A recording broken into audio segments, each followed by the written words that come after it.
नमस्कार बंधुरा अंतर पूजा चैनेले आपनादेर सकलके स्वागत। आपनिओ कि मा लक्ष्मीके निजेर संसारे धरे राखते चान ताहले शुक्रवार भूलेओ करबेन ना एई 7टी काज। धन सम्पदेर देवी लक्ष्मीर आराधनार जोन्नो शुक्रवारके अत्यंत शुभ बोले मने करा हय। तबे एदिने एमन किछु काज करा हय जा जेने बुझे ना जेने लाभेर परिवर्ते क्षतिर मुखोमुखी होते हय। धर्मीय विश्वास अनुसारे सप्ताहेर प्रतिदिन जे कोनो देवता बा देवीर पूजा करार जोन्नो शुभ बोले मने करा हय। शुक्रवार देवी लक्ष्मीर आराधनार जोन्नो उत्सर्ग करा हय। एकई संगे ज्योतिषशास्त्र अनुसारे এই বিশেষ দিনটি শুক্র গ্রহের সঙ্গেও যুক্ত। এই অবস্থায় এই দিনে শুক্র গ্রহ সংক্রান্ত প্রতিকার করলে ব্যক্তিরা অধিক পরিমাণে লাভবান হন। কিন্তু শুক্রবারে এমন কিছু কাজ রয়েছে যার ফলে দোষ ও ত্রুটি ধরা পড়ে ও সম্পদের দেবী লক্ষ্মী ক্রুদ্ধ হয়ে ঘর থেকে বেরিয়ে যান। সেই সঙ্গে জেনে নিন শুক্রবার ধনলক্ষ্মীকে সন্তুষ্ট করতে ও ভাগ্য ফেরাতে কি কি এড়িয়ে যাবেন। 1. সূর্যাস্তের পর ঘরে ঝাড়ু দেবেন না।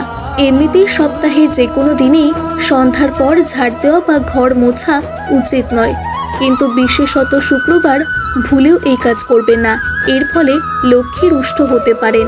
2. শুক্রবার ধার নেওয়া বা দেওয়া শুক্রবার দিন কখনোই করবেন না। এদিন ধার লেনদেন করা একেবারে বন্ধ করে দিতে হবে। কারো কাছ থেকে এদিনে কোনো টাকা পয়সা নেবেনও না, কাউকে ধারও দেবেন না। এদিন ঋণ নিলে বা দিলে মা লক্ষ্মী রুষ্ট হন। 3. অনেক সময় প্রতিবেশী কেউ ঘরের ভাণ্ডার ফুরিয়ে গেলে নানা জিনিস চেয়ে নিয়ে যায়, পরে দিয়েও দেন, কিন্তু আর যাই দিন না কেন শুক্রবার কাউকে চিনি দেবেন না। শুক্রবার দিন কোনো প্রতিবেশী চিনি চাইতে এলে তাকে মানা করে দিন। এদিন চিনি দিলে শুক্র গ্রহ কমজোর হয়ে যায়। আমাদের জীবনের সুখ ও সমৃদ্ধি গ্রহের সঙ্গে ওতপ্রোতভাবে জড়িয়ে। 4. যদি কিছু সময়ের জন্য আপনার নতুন কাজ শুরু করার পরিকল্পনা করছেন, তবে মনে রাখবেন যে শুক্রবার এটি শুরু করবেন না। বিশ্বাস করা হয় যে এমন কাজ করলে অশুভ ফল পেতে পারেন ও আপনার কাজ নষ্ট হতে পারে। 5. শুক্রবার পুজো ও রান্নাঘর সম্পর্কিত জিনিস না কেনাই ভালো।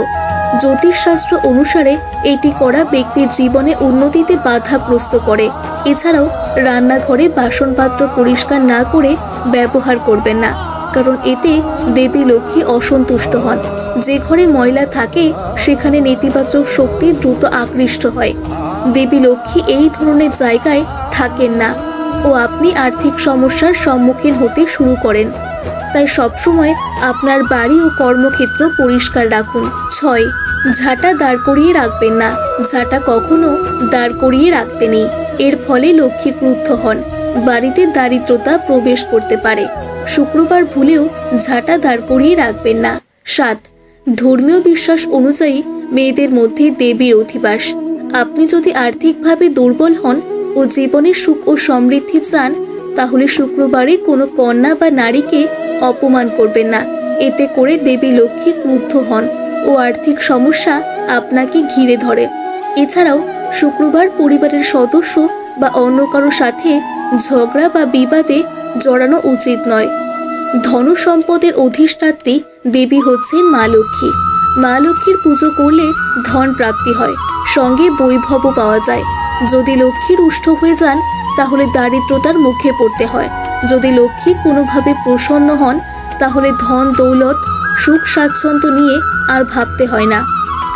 আমরা বৃহস্পতিবার সাধারণত লক্ষ্মী পুজো করি, কিন্তু আমরা অনেকেই জানি না শুক্রবার দিন মা লক্ষ্মীকে সমর্পিত করা হয়েছে।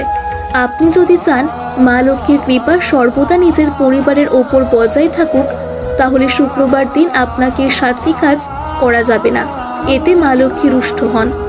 তো বন্ধুরা, এই ছিল আজকের ভিডিওটি ভালো লাগলে অবশ্যই লাইক ও চ্যানেলটি সাবস্ক্রাইব করে রাখুন।